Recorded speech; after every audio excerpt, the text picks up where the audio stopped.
Hi students, welcome once again to Saurav Sir's classes. We are going to start with the chapter group theory that you can see on your screen.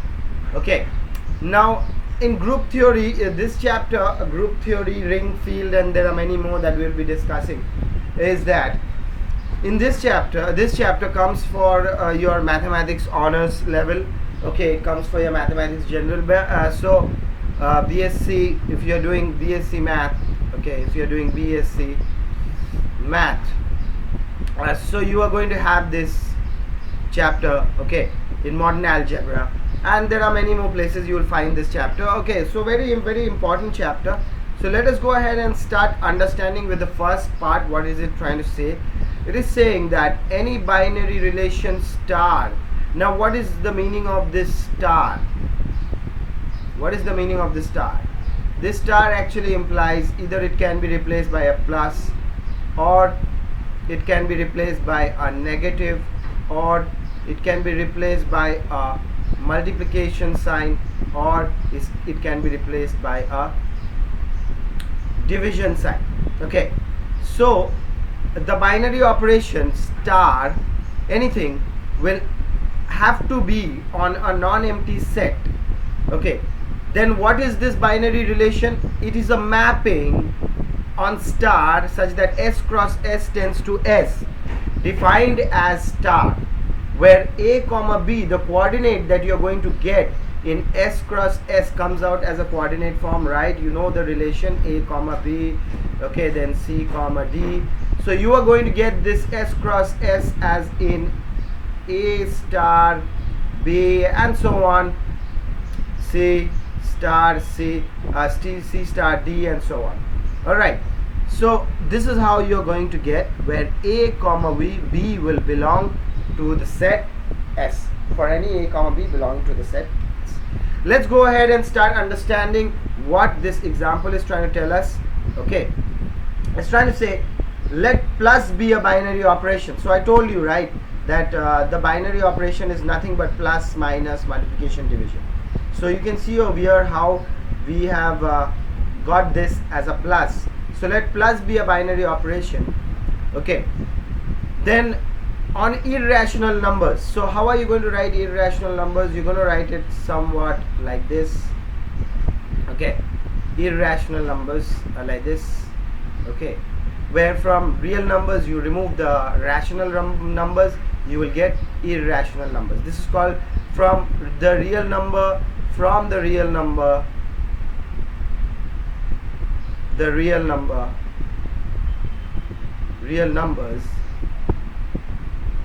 remove what do we remove? We remove the rational numbers. We remove rational numbers in order to get irrational numbers.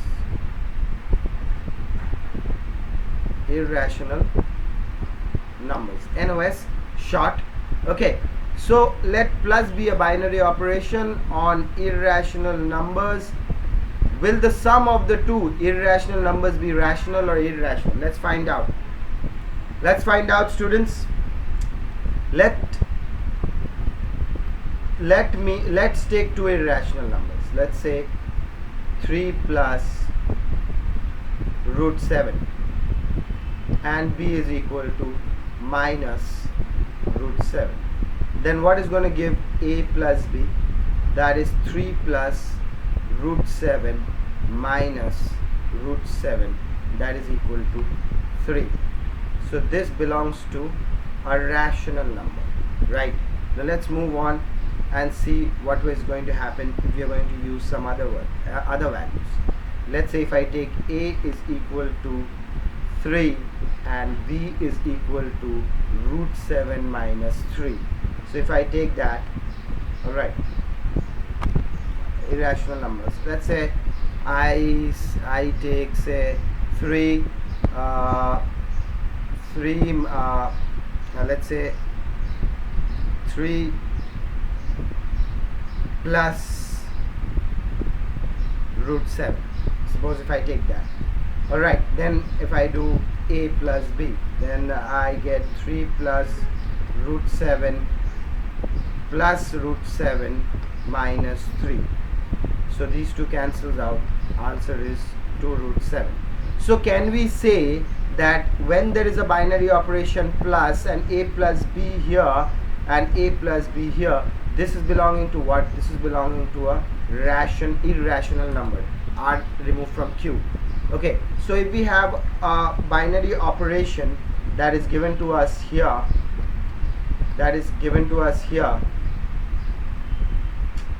what's wrong here, that is given to us here, if this is a binary operation, so are we going to get irrational numbers or rational numbers? Can we say anything about that?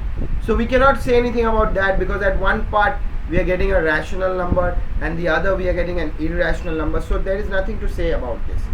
Alright, so we cannot say anything about we cannot say whether it's going to be rational or irrational. So we cannot say if the resulting number is rational or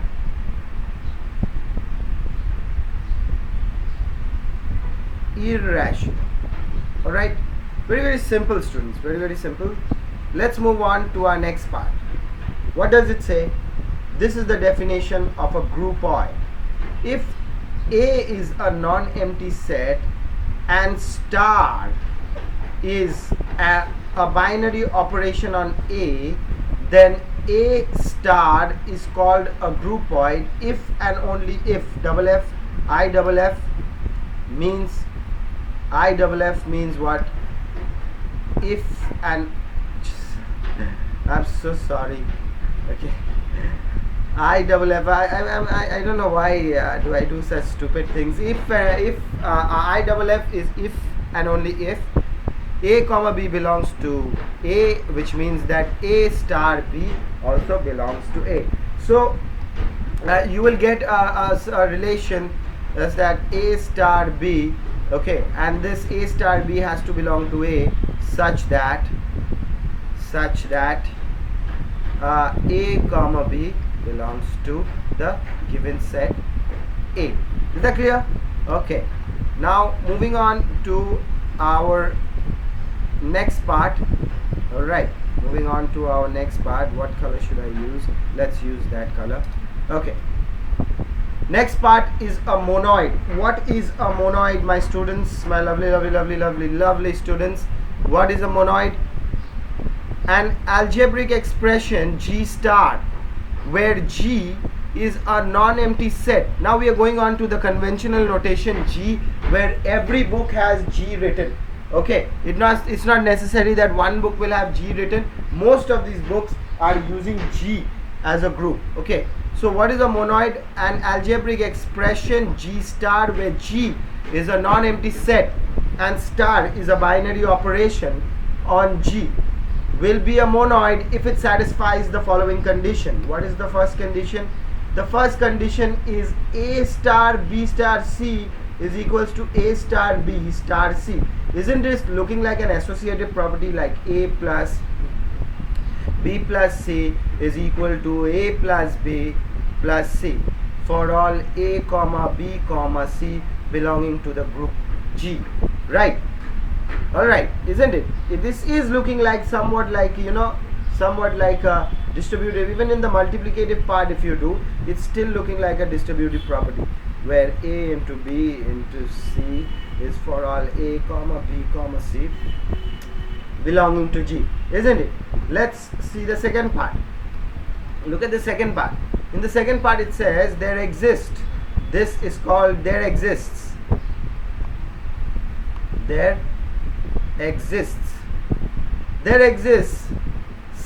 E belonging to G such that A cross E is equal to E cross A. Doesn't that A cross E is equal to E cross A is equal to coming to A? That actually means that E is an identity element, isn't it? So what happens when, let's say, A plus what will give me A? A plus some box is going to give me A. Of course 0, right? So 0 is the additive identity. 0 is the additive identity. Am I right? 0 is simply the additive identity. What if I talk to you about the multiplication? I know you can see this next part, but that's not a problem. You're going to study it anyway. Let's say A cross what is going to give me A? Of course 1. A cross 1 is going to give me A back again. That implies 1 is the multiplicative.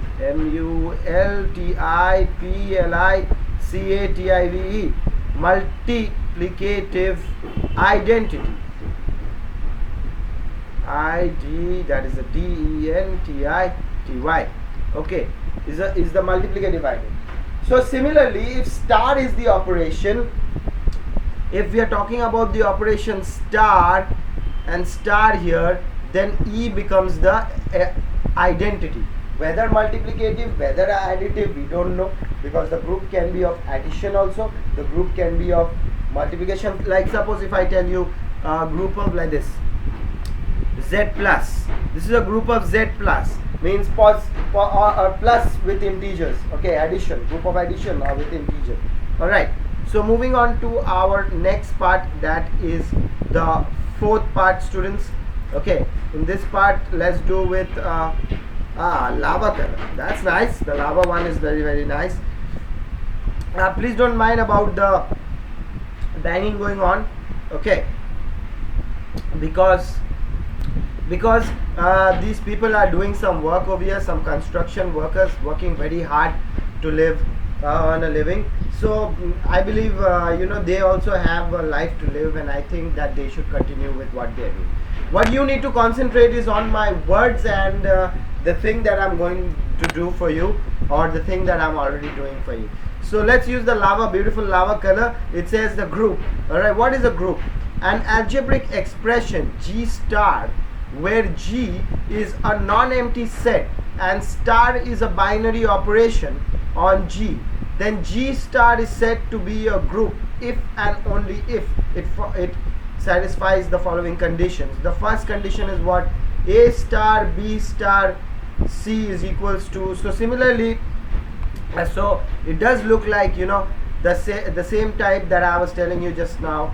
A plus B plus C is equals to A plus B plus C for all A comma B comma C belongs to the group G or whatever it is. Then there will be an identity element A plus 0 is equals to A, which is equal to 0 plus A. Alright, for all A comma 0 belonging to G, A comma 0 belonging to G. Now this is the second. These two parts are fine for you, or both these parts are fine for you. It's fine, it's nice. But what about the third part? Nothing, students. The third part is just talking about an inverse. Doesn't matter whether multiplicative or additive. Okay, it's talking about an inverse, A inverse G. It says for all A belonging to G, there will exist an A inverse belonging to G, such that A star A inverse is going to be A inverse star A is going to give you the element as E. All right, there is a printing mistake over here. They had forgotten, the printing team had forgot to write an E, but don't worry, they are not mathematicians, but we are. So you, me, every one of us, so we know what to do over here. So what is happening? So that means we are talking about an inverse, right? We are talking about an inverse. Like suppose if I say an additive inverse, what is the additive inverse of A, so that the answer comes as the additive identity 0? Of course, minus A, right? And what about the multiplication? Of course, it's A inverse, right, which will give you 1. For multiplicative, the identity is 1, and for additive, the identity is 0. So the inverse is minus A. Inverse is minus A, and inverse is the reciprocal. Inverse is the negative, and here inverse is always the reciprocal. Understood? Inverse is the negative, and here inverse is the reciprocal. Okay, so the group an algebraic structure is called a group only if it satisfies all the three conditions. Satisfies all three conditions. It satisfies all three conditions. If it does not satisfy all three conditions, then it is not a group. Okay, students. All right. Okay, now moving on to our last part, that is a semi-group. Although they could have written this first, but I don't know why they have written it last, but it's all right, we can talk about it. You can write semi-group first and then write about the group. Okay, so what is a semi-group? An algebraic structure G star, where G is a non-empty set and star the binary operation on G, then G is said to be a semi-group if and only if you have this type of an operation, the associative part, where A comma B comma C will absolutely belong to the group G. That's it, students, for today. We shall continue this in the next videos. You keep taking as much help as possible, because all the help that you will be needing will be provided at Saurav Sir's classes. Thank you very much for watching, students.